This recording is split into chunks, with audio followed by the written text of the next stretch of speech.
Louvado seja nosso Senhor Jesus Cristo. Nós vamos dar continuidade à nossa reflexão sobre a celebração eucarística. Estamos trabalhando a liturgia da palavra. Nosso 13º encontro é a terceira parte. Então vamos refletir. A disposição da liturgia da palavra podemos encontrar em Justino, na sua primeira apologia, que foi escrito no ano 150, praticamente 50 anos depois do evangelista João, que nos descreve no capítulo 67, de forma breve, a liturgia da palavra. E nos dá uma leitura estruturada para a celebração da Eucaristia em Roma.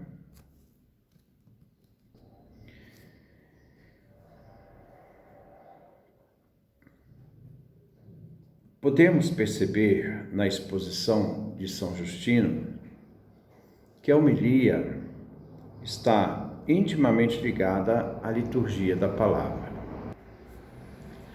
A homilia, segundo São Justino, era feita por um proestos, isto é, aquele que presidia a Eucaristia tinha a missão de fazer o comentário às leituras. A homilia antes do Vaticano II era uma exceção, mas depois do Concílio Vaticano II se tornou parte essencial da liturgia da palavra. Então não se pode deixar de fazê-la. A homilia não é lugar de dar recados a membros da comunidade para atacar os desafetos e agressões. Isto se resolve com um bom diálogo aberto e respeitoso. Não como alguém, que se defende de forma desvairada e desequilibrada no púlpito. Para isto, o próprio Evangelho dá a solução dentro do esquema de fórum íntimo e comunitário. Para isso, basta ler Mateus, capítulo 18, do versículo 15 a 20. Homilia não é lugar para fazer discursos políticos e ideológicos, nem fomentar o ódio ou a luta de classes na comunidade. Para a discussão ideológica, nós temos a pastoral Fé e Política, onde as discussões devem passar pelo crivo do Evangelho e da doutrina social da Igreja. Homilia não é uma conversa banal e sem sentido, nem lugar para piadas. A homilia está centrada na palavra, lida em seu contexto, atualizada para nós à luz dos valores evangélicos e defesa da vida. Redescobrindo o anúncio de Jesus e denunciando práticas que estão em desacordo com o Evangelho e o sentido da vida. A dimensão da fé, ela não é só histórica, ela se abre uma dimensão escatológica, uma dimensão divina. Então, nós não podemos reduzir o Evangelho a uma dimensão histórico, de uma praxis histórica. A praxis histórica é fundamental quando os fundamentos do Evangelho são aqueles que norteiam a referência do discurso, da homilia, que tem que ser bem prática, e talvez procurar trabalhar questões existenciais da própria comunidade. A partir dessa vivência do Evangelho encarnado naquela comunidade. Então, a homilia está centrada na palavra, lida em seu contexto histórico, atualizada para nós, isso se chama hermenêutica, à luz dos valores evangélicos e defesa da vida. Redescobrindo o anúncio de Jesus e denunciando práticas que estão de acordo, que estão em desacordo com o Evangelho e o sentido da vida. Na homilia ninguém é excluído, mas todos chamados à leitura da vida a partir da Sagrada Escritura e ao compromisso com o reino de Deus, que não se confunde com as estruturas da cidade dos homens, mas que nesta cidade, isto é, na cidade dos homens, se descobre a presença da cidade de Deus e sua manifestação na história, comprometida com a vida, a defesa da vida e os valores evangélicos, os valores da realidade da vivência cristã, mas também os valores da realidade escatológica, o sentido final da vida cristã. A hermenêutica é o sentido espiritual, né? Não é só material, mas é espiritual. Mas é espiritual que ilumina a realidade material para quem tem fé. A hermenêutica das leituras se faz dentro do contexto da elucidação dos valores evangélicos, ou aquelas realidades que negam esses valores. Nas constituições apostólicas, no final do século IV, nos indica a leitura, quais eram as leituras feitas na celebração da Eucaristia naquela época, no final do século IV. A Torá, tinha uma leitura do Torá, o Pentateuco, tinha uma leitura dos profetas, tinha a leitura das epístolas, tinha a leitura dos Atos e, por fim, a leitura dos Evangelhos. Essa sequência ainda é mantida na liturgia da palavra nos ritos das igrejas da Síria e da Abissínia. São João Crisóstomo, que tem um rito próprio, na antiga liturgia bizantina, existiam 3 leituras, uma do Antigo Testamento, outra das Epístolas ou Atos e outras dos Evangelhos. Hoje vemos que nos tempos ordinários, a liturgia diária, nós vemos uma ligação entre a primeira leitura ou as primeiras leituras, no caso dominical, e o Evangelho. Mas ainda vamos ver como, porque há um problema nessa segunda leitura dos domingos. Já o missal de São Pio V, mais pobre em relação ao seu modelo de Murbach, em que as missas de quartas, sextas e sábados tinham leituras próprias. São dias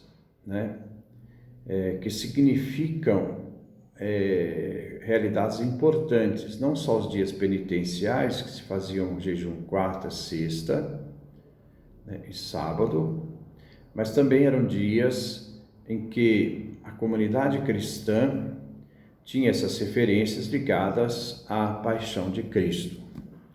Hoje, com a reforma litúrgica do Concílio Vaticano II, a Constituição sobre a Liturgia, que eu vou iniciar um comentário sobre esse documento, eu vou ler e comentar esse documento. É importante para que nós conheçamos esse documento do Concílio Vaticano II sobre a liturgia. Então, com a reforma litúrgica do Concílio Vaticano II, na Constituição sobre a Liturgia, quer tornar acessível aos fiéis grande parte da Escritura Sagrada. Existiu na Igreja uma prática, essa prática era na África, Gália e Espanha, de trocar as leituras da Sagrada Escritura nas missas dos mártires. Ali se lia a paixão dos mártires, mas houve uma proibição, pois esses textos não faziam parte da Escritura.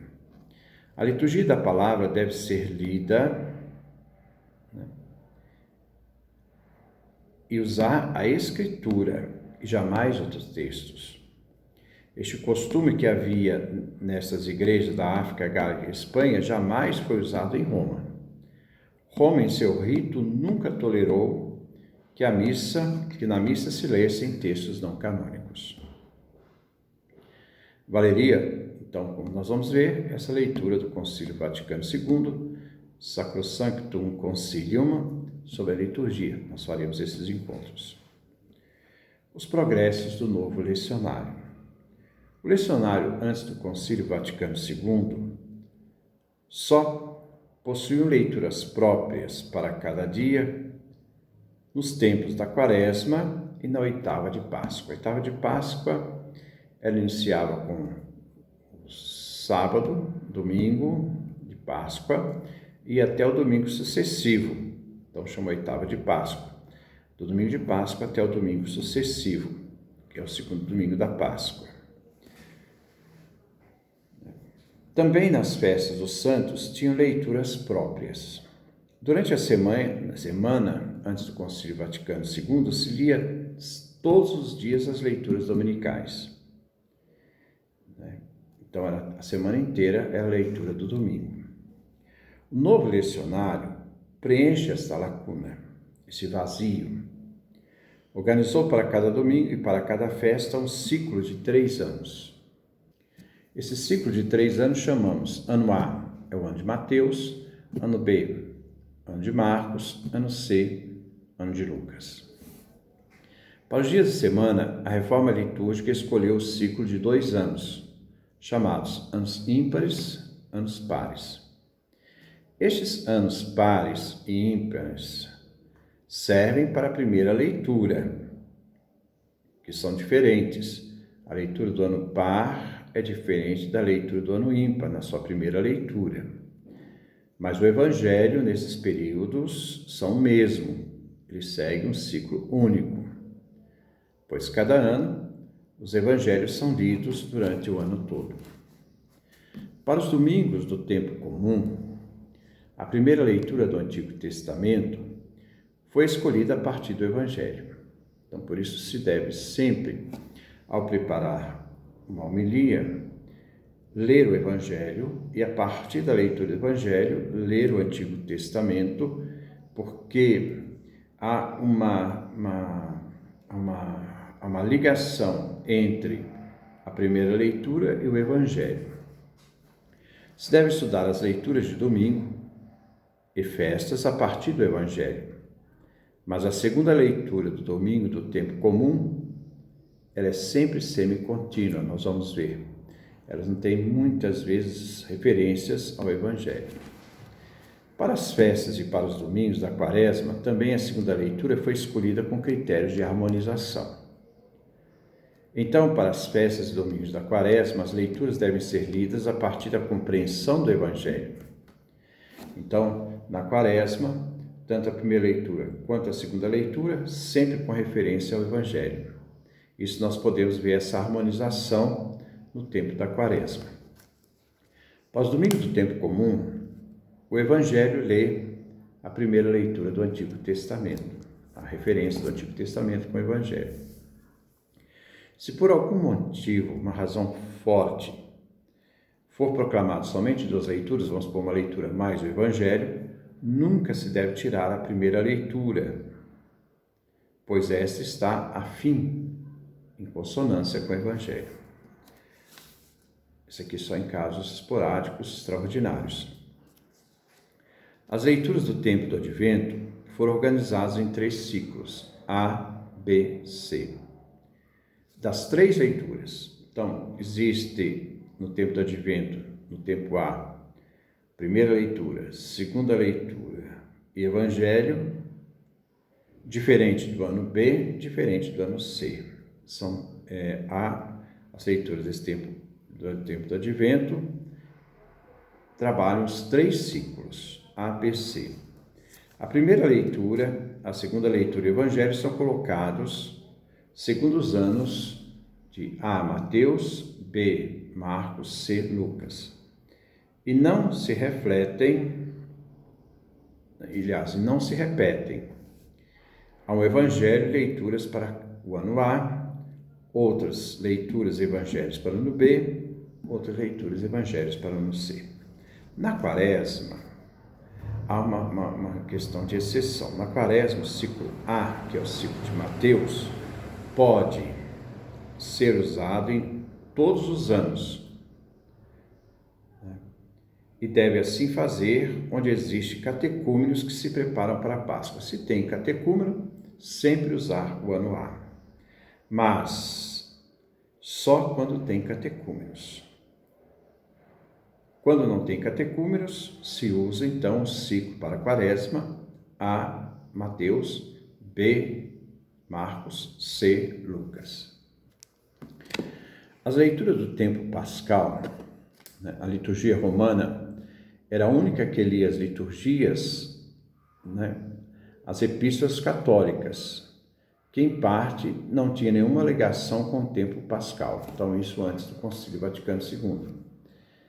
Agora, né, o novo lecionário retoma no tempo pascal as leituras de Atos e Apocalipse, sempre em sintonia com o Evangelho. No novo lecionário, né, existe dificuldade das missas do tempo comum em referência à segunda leitura, que é semicontínua, como eu já havia falado, que traz dificuldades para a homilia. Então, houve no novo lecionário alguns textos que vieram suprimidos também, criando a leitura longa e a leitura curta. Então, eu posso ler leitura longa, está lá no lecionário, leitura curta. Agora, vejamos, a longa é a preferível. A Escritura deve ser lida em toda a sua pureza. Vamos depois falar sobre a homilia e aprofundar, né, o que é essa homilia. Faremos uma leitura e comentário do Vaticano II sobre a liturgia, como eu havia prometido a vocês e vou fazer. Então, vamos dar continuidade no próximo encontro, vamos falar um pouquinho mais sobre a homilia. Que Deus nos dê a sua graça, a sua bênção, a sua face resplandeça sobre nós.